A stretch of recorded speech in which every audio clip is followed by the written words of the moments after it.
ओम तत्सत ब्रह्माणे नमः। श्री छांदोग्य उपनिषद श्री शंकराचार्य भाष्य प्रथम अध्याय द्वादश खंड शौच साम संबंधी उपाख्यान। अब अन्न लाभ के लिए अपेक्षित शौच उद्गीत का आरंभ किया जाता है। वहां प्रसिद्ध है कि पूर्व काल में दल्व का पुत्र बक अथवा मित्रा का पुत्र ग्लाव स्वाध्याय के लिए गांव के बाहर जलाशय के समीप गया।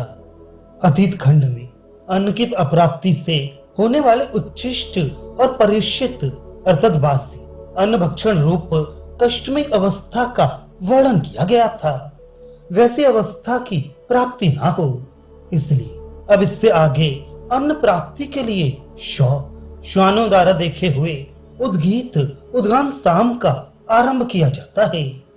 प्रसिद्ध है कि बक नामक दालव्य दल्व का पुत्र अथवा गिलाव नामक मित्रा का पुत्र स्वाध्याय करने के लिए ग्राम से बाहर उद्भ्रांज एकांत देश में स्थित जलाशय के समीप गया। उसके समीप एक श्वेत कुत्ता प्रकट हुआ। उसके पास दूसरे कुत्तों ने आकर कहा, भगवान आप हमारे लिए अन्न का आगान कीजिए, हम निश्चय ही भूखे हैं। स्वाध्याय से संतुष्ट हो उस ऋषि के निमित्त उस पर अनुग्रह करने के लिए कोई देवता या ऋषि शान रूप धारण कर श्वेत कुत्ता बनकर प्रकट हुआ। उस श्वेत कुत्ते से दूसरे छोटे छोटे कुत्तों ने समीप आकर कहा, भगवान आप हमारे लिए अन्न का आगान कीजिए, अर्थात आगान के द्वारा अन्न प्रस्तुत कीजिए। अथवा मुख्य प्राण से वाघ आदि गौण प्राणों ने इस तरह कहा, क्योंकि मुख्य प्राण के पीछे अन्न ग्रहण करने वाले वाघ आदि गौण प्राण उसके स्वाध्याय से संतुष्ट हो शान रूप धारण कर उस पर अनुग्रह करें, ऐसा मानना उचित ही है। अवश्य हमें अशन अर्थात भोजन की इच्छा है, अर्थात हम निश्चय ही भूखे हैं। उनसे उस श्वेत श्वान ने कहा, तुम प्रातः काल यही मेरे पास आना।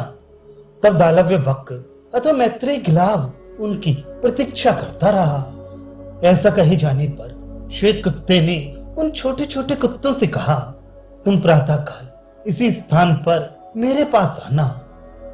प्रातः काल की जो नियुक्ति की गई है वह उसी समय उद्गान की कर्तव्यता सूचित करने के लिए अथवा मध्यांतर काल में अन्नदाता सूर्य उद्गाता के सम्मुख नहीं रहता, यह सूचित करने के लिए है।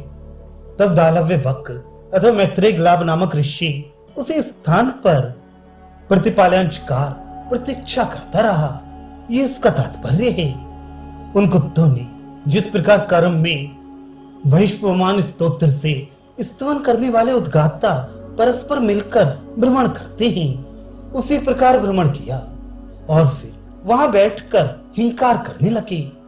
उन कुत्तों ने वहां उस ऋषि के सम्मुख आकर जिस प्रकार कर्म में वैश्ववान स्तोत्र से स्तवन करने वाले उद्गाता लोग एक दूसरे से मिलकर चलते हैं, उसी प्रकार मुंह से एक दूसरे की पूंछ पकड़कर सर्पण परिभ्रमण किया।